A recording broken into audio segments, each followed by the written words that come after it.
Hello friends, welcome in learning and tech world YouTube channel. Applied science video series को continue करते हुए आज हम लोग देखेंगे coefficient of friction, that is coefficient of friction.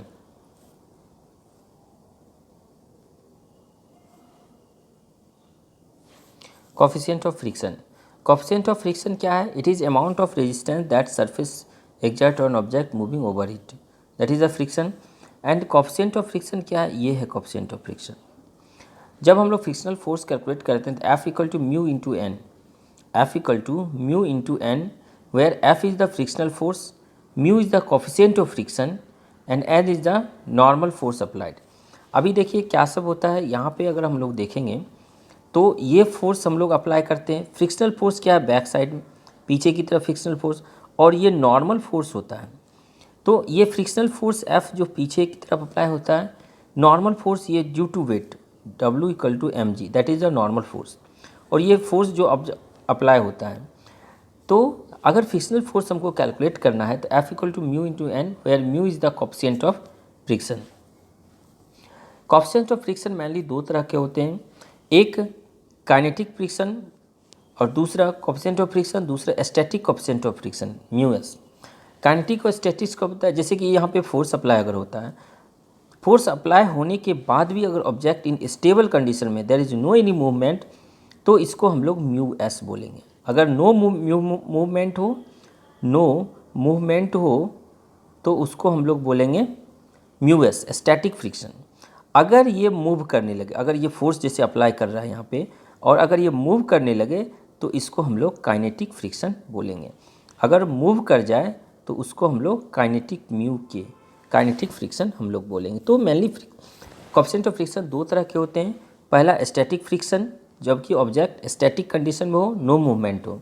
दूसरा काइनेटिक फ्रिक्शन, जिसमें ऑब्जेक्ट मूव करे, तो उसको हम लोग काइनेटिक फ्रिक्शन को बोलते हैं।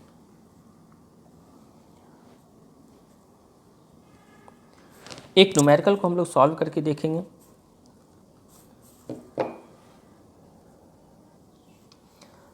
अ ब्लॉक वेइंग 200 न्यूटन, मीन्स हमको वेट दिया हुआ है।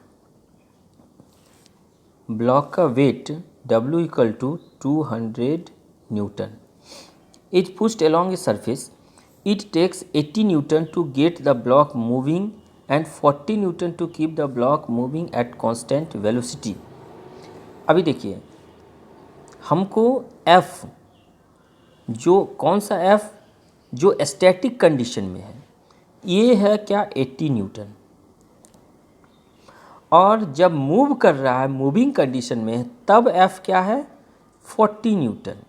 मीन्स अगर हम लोग देखेंगे तो स्टैटिक कंडीशन का हमको और काइनेटिक कंडीशन में, स्टैटिक कंडीशन में 80 न्यूटन है, काइनेटिक कंडीशन में फोर्स क्या है? 40 न्यूटन है। तो हमको दोनों केस में म्यू एस और म्यू के, means coefficient of friction mu S static condition में निकालना है, coefficient of friction kinetic condition में निकालना है। तो दोनों ही केस में हम लोग क्या जानते हैं? F equal to mu into K. Static रहेगा तो म्यू एस लिखेंगे, डायनेमिक रहेगा तो म्यू के लिखेंगे। यहाँ से अगर हम लोग देखेंगे तो म्यू इक्वल टू क्या होगा? Mu into N, F by N.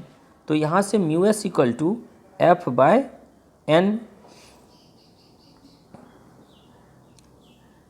और यहाँ पे भी म्यू के क्या होगा? F by N. अब सिर्फ वैल्यू पुट कर देंगे। F क्या है? एफ एस अगर स्टैटिक कंडीशन में तो 80 न्यूटन, तो 80 बाय एन क्या है? 200, तो जो होगा वो आंसर देगा। उसी तरह यहाँ पे F क्या है? 40 न्यूटन, जो dynamic condition means moving condition में है, और n इसका भी 200 इसका n है, ये वाला 200 इसका n है। तो जो वैल्यू होगा वो आंसर होगा।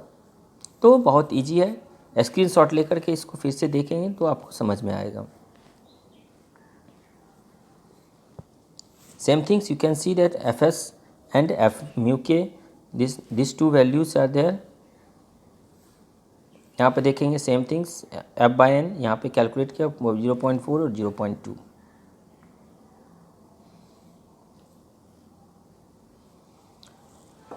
नेक्स्ट वीडियो में हम लोग देखेंगे 4.3 advantage and disadvantage of friction. आपको वीडियो अच्छा लगा तो कमेंट बॉक्स में कमेंट ज़रूर करें और वीडियो को लाइक, सब्सक्राइब और शेयर करें। Thank you.